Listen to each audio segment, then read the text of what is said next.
What up, Ho Biscuits? It's your girl Skitten, back at it again, here with my husband, mi esposo. How are you? Hello, husband. I like that shirt. Thank you. Someone who loves you very much must have got you that shirt. Ah, keep the jacket on. Take it off. Oh, okay. I will at any and all times encourage my husband to take off his clothes. I hope you guys are doing well. I hope you guys are staying safe and sanitized. So, if you guys haven't seen it already, make sure you check out my husband's Casual Geographic video that we did on his channel. Today, we are here for more Casual Geographic. The title of this one is 5 Animals We Should All Be Thankful For. Now, somebody recommended this video to me and did let me know that there are whales in this video. The first clip is already in the water. So I'm thinking you're going to be in the water a lot in this one. Then. Yeah. So they were like, you hate them, you know? I don't hate whales. I'm just terrified of them. Okay, I was about to say, you lying son of a bitch. There's a different, I fear them. I don't hate them. The only kind of whale my wife doesn't hate is a beluga whale. Yeah. They're big, squishy. They look like marshmallows. And there was one that came up and just like hit the glass and was all soft looking. Yeah. You know? It like my heart did start like going boom, boom, boom, boom, because they're massive. A little bit because they're still really big. Yeah. But it was real cute. But yeah, so that person was like, I understand if you have to watch the video with your eyes closed. And so just for you, I'm gonna try to watch the video with my eyes open. Is it that bad, you think?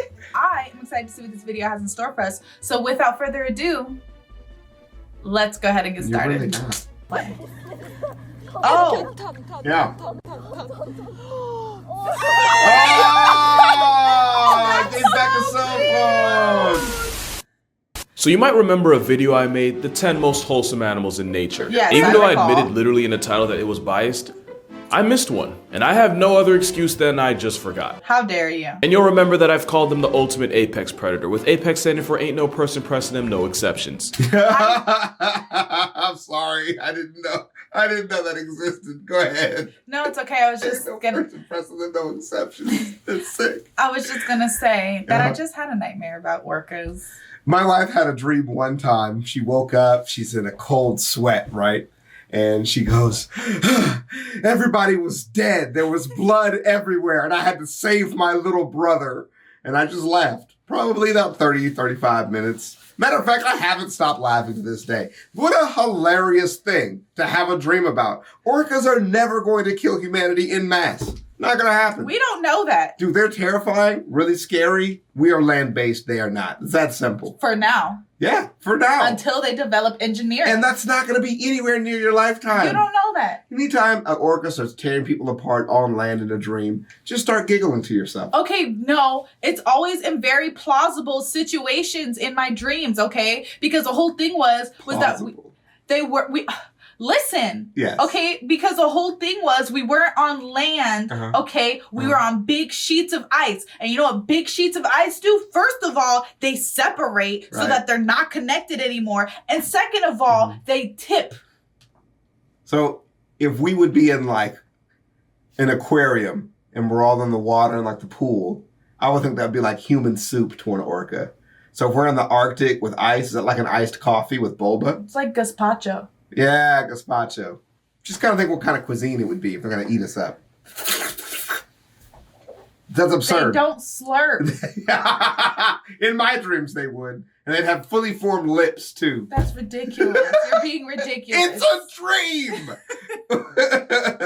Well, there is one exception. There is at least one animal that'll stand up to this bar-coded sea assault. That's right, we're talking about humpback whales. Yeah. AKA your new favorite whale. Because humpbacks will often go out of their way to interfere with orca hunts, basically calorie blocking them. And this 40-ton equalizer will often rescue seals, sunfish, and even other species of whales from attacking orcas. And it's not like humpbacks are immune to orca fates. In fact, that's probably how this all started. You see, orcas hunt like the wolves of the sea, by cutting off the young or weak from the group and then battering them into exhaustion. True. This strategy means this overgrown yin-yang guppy is directly responsible for taking humpback calves off the census. So humpbacks do this thing called mobbing, where they'll confront and square up with killer whales to defend their next generation. And it's to the point where humpbacks will hear the sound of an orca hunt and take it personally, which is pretty bold for an animal with no teeth. But they do have flippers that can grow to the length of a pickup truck, with barnacles growing on them, which basically gives them barnacle brass knuckles. Man. The length of a pickup truck. Guys, come on. This is such a wholesome thing. Listen to the, close your eyes. Listen to the music. That can grow to the length of a pickup truck with barnacles growing on them. Now which look at the basically size of the thing. Look at the size of the fin. That's a car coming out of the ocean. But to cool music that's relaxing. Flap. They use that and their size to send killer whales packing to protect their young. Now, lots of animals be out here mobbing, and it's not exactly crazy to see an animal defending one of its own. Except, they don't just do this with their own. In 2009, a pair of humpback whales rescued a crab-eater seal from a pack of orcas that was about to make it into a memory, which they did by harassing the orcas until they eventually gave up. A week later, a humpback bailed out a Weddell seal by rolling onto its back and placing the seal on its belly after the ops of the ocean had knocked it into the water. And in 2012, a pair of humpback whales attempted to rescue a gray whale calf that had been separated from his mother by a pod of sea pandas. And even after the baby whale was reverse born, the two humpbacks proceeded to harass the orcas for the next 6 hours. Revenge! I'm saying 6 hours. And you're thinking, okay, look, orcas hunt and they use time on their side. They have incredible amounts of stamina and nothing else to do because they're going to eat at the end. Humpback whales don't get anything from this. They're just, they're just like, bro, I was going to be out here floating anyways. And I'm tired of hearing of your shit. Like, I'm in here. Think about that. They could have been doing anything else with their time, and they actively chose to help out a different species. Now, you can argue it's instinctual. Adult humpbacks will often escort a mom and calf pair since they're the most vulnerable to orca attacks. And it's possible that whales naturally defend any calves being attacked by orcas. If there are no calves around, they just defend. Okay, that's fucked. I'm not even going to hold you. That's fucked. That's abnormal. I think we should invest in one of those heartbeat meters that people use when they play horror games so people can get a visual of what my heart rate is like versus yours. Because this is doing nothing for me. Like, it's a lot going on here, but you should not be feeling this way. Can you finish this video? Yeah, I'm fine. Are you sure? Yeah. Like, I'm kind of concerned. It's not this serious. That's not good. Is your stress levels okay? That's not normal. It kind of feels like she just went on the Stairmaster for a little bit and came back and sat down. It's not like crazy sweat level, you know what I mean? But you know that first time when you first get grooving and you haven't quite started sweating? That's where she's at right now. You know, I think it was because I was prepared for the belugas. Okay. I knew the belugas were going to be in it. Right. But I didn't know that there were going to be orcas in it and also humpback whale. Right. I didn't know. I brought up belugas. Yeah. And I figured we'd see some orcas. Well, there was a beluga in the first little thing. Yeah, but I figured like humpbacks, they're actually really smart and I had not mentally prepared myself This for is that. only 2 minutes in. Are you? I'm good. Okay. Let's go. All right. Defend the next best thing, which Listen I to the guess in music. some cases might be a seal. Look at But that that. leaves one big question. Why? Whales aren't exactly stupid. They know the difference between a seal and their own kind. So why go out of their way and actively put themselves in danger for something they're not even related to? Maybe they're just chill like that. And also, you don't have to be a seal to be temporarily adopted. See? They have eyes. It's looking at you deep into your soul. Probably like that big? Maybe? By a whale. It's so small Marine compared to biologist its head, Nod though. Hosser was Oh, yeah. terrified when a humpback spent 10 minutes pushing and nudging her. She was terrified until she noticed a 15-foot tiger shark looming on the other side of the whale. Cetaceans are arguably the smartest things on the planet without thumbs, so it's possible they're smart enough to have compassion. It kind of reminds me of that game we just started playing. What's it called? Road to Yomi, Path to Yomi, Trek to Yomi. Trek to Yomi, I think is what it's called. Don't say something stupid.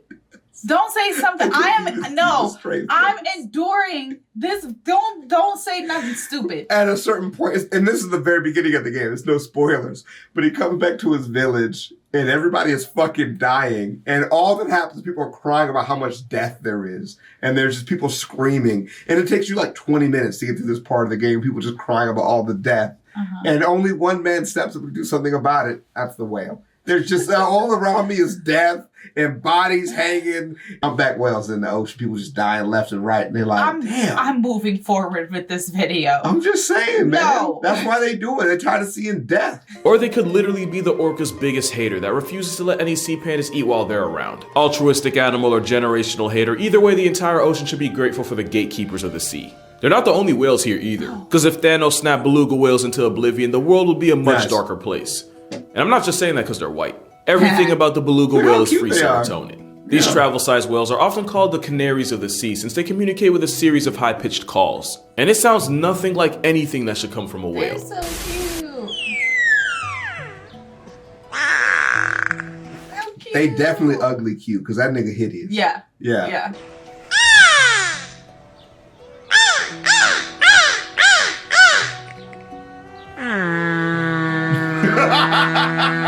Now I know some person's gonna say I shouldn't call an animal cute because I'm assigning human traits to an animal.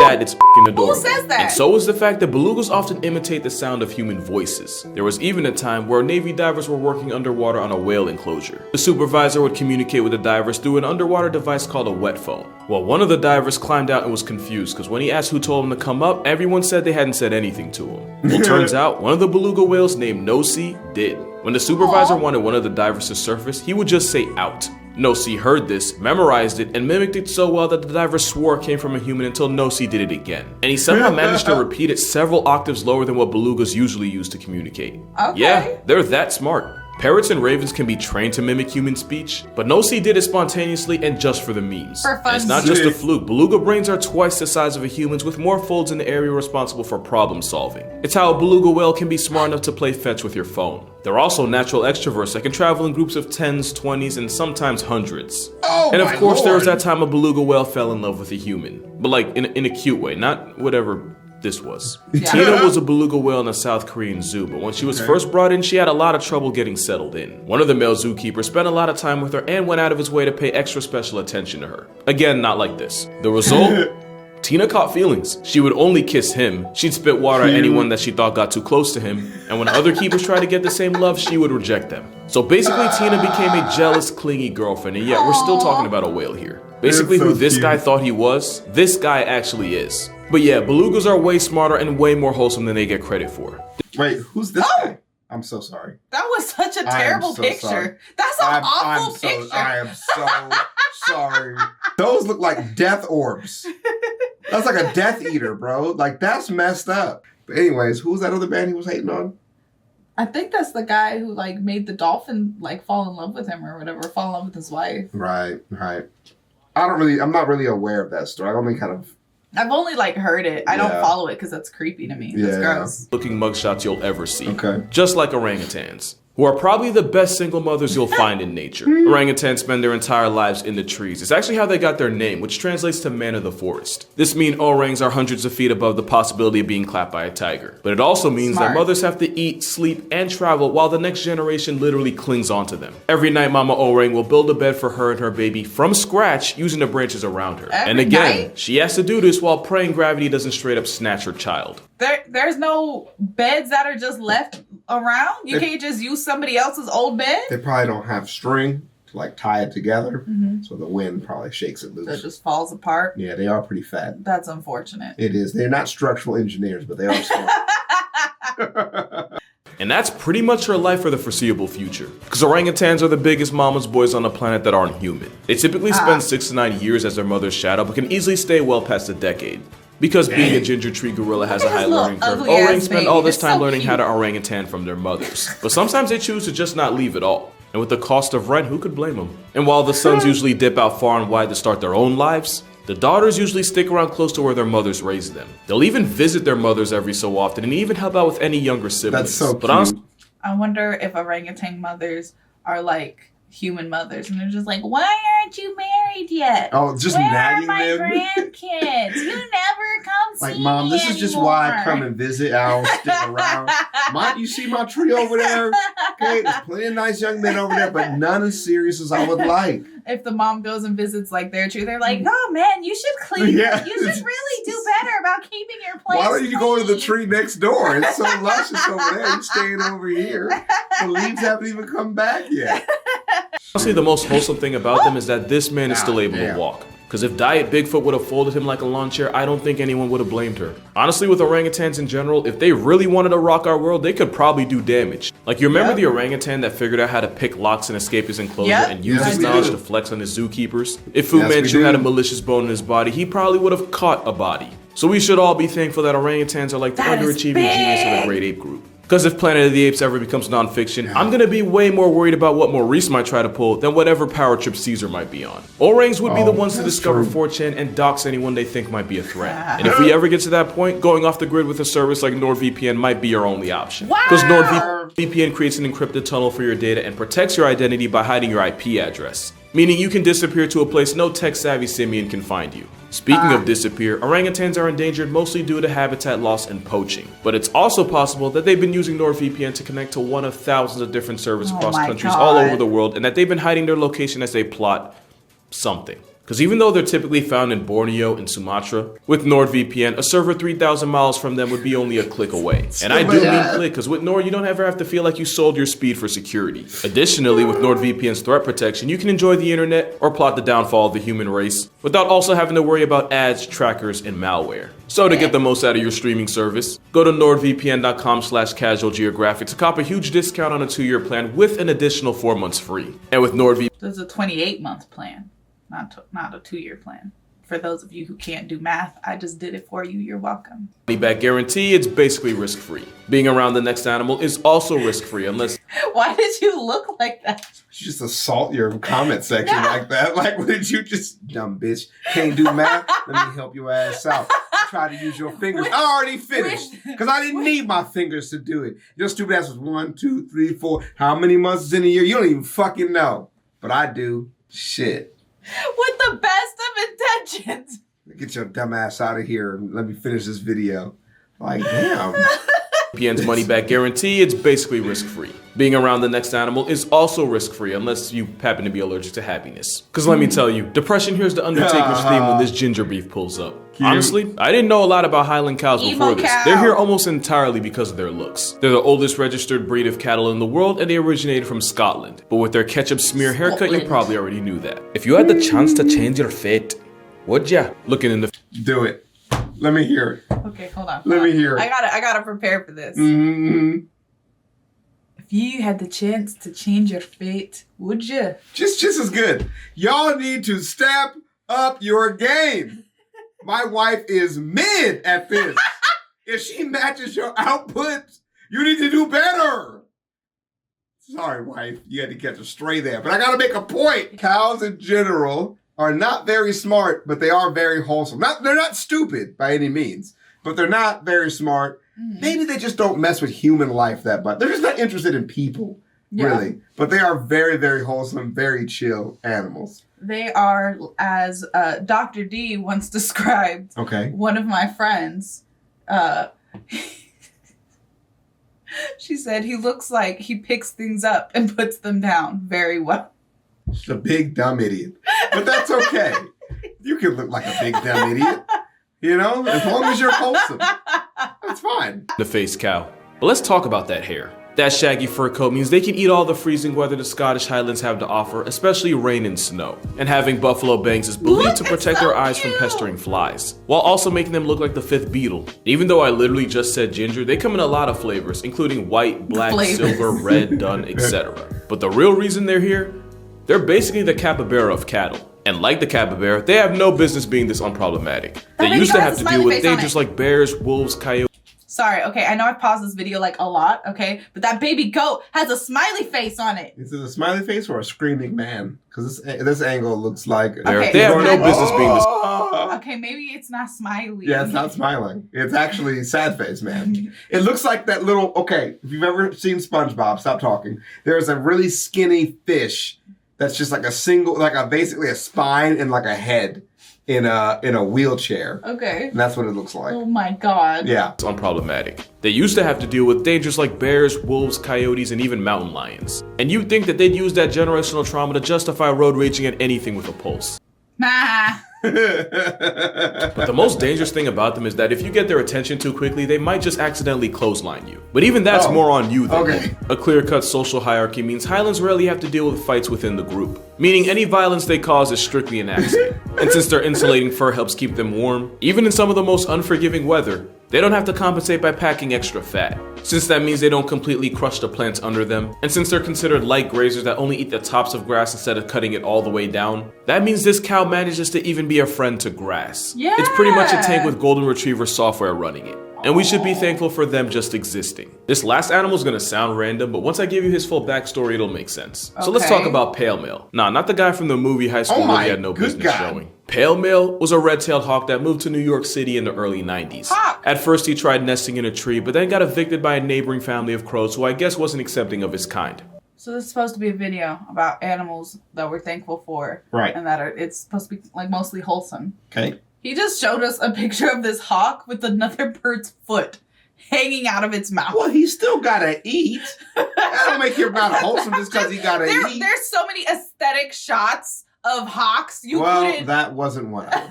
Okay. And I'm guessing one of their names was Jim. So he decided to settle on a building on 5th Avenue just across from Central Park. And once he was all good and settled, he found a mate who people named First Love.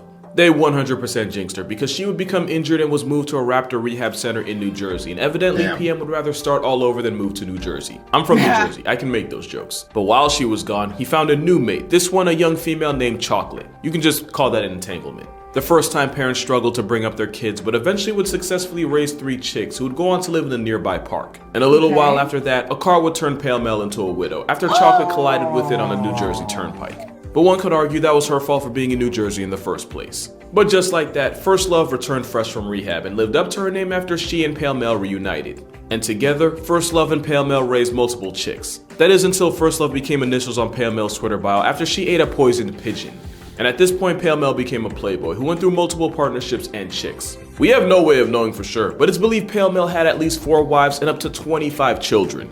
Also, at one point, building workers removed his longtime nest, so for a while it looked like it was up for him. But by this time, Pale Male had fans, and they weren't having any of it. And after multiple protests, the city compromised by installing a cradle for Pale Male and whoever he was shacking up with to nest in. Because how dare you? Right. How dare you? So yeah, bro had all types of plot armor. We don't know if he's still alive, but if he is, that would make him well over 30. But we do know his DNA is still flying around Central Park to this day. I love that. And as a bird of prey who hunts them for a living, that makes Pale Male directly responsible for single-handedly nerfing the number of rats and pigeons in this city. And if you're not thankful for that, then you've never been to New York. Well, that was actually a really great video you brought me here for, Sweet. I feel significantly better about myself after watching it. I do. How do you feel? How did you hold up? You know, I feel pretty good. I feel like I was very brave at the beginning of the video. Good job. And everything, I don't know, the whole video made me feel really good. If you will call almost having a heart attack brave, I will join you. Okay, but that was not a voluntary response. Got it. Husband? Yes, my sweet. You should kiss my face. Mm-hmm. And what do I get out of this exchange? Then I shall kiss your face. Oh, okay, fine. Good negotiating. That was just as wholesome as everything else you just watched. I feel like. I hope that you guys enjoyed the video. Don't forget to leave your reaction requests and recommendations down in the comments below. And other than that, peace out, Hope Biscuits. It's Skittin' Lit. Have a good one.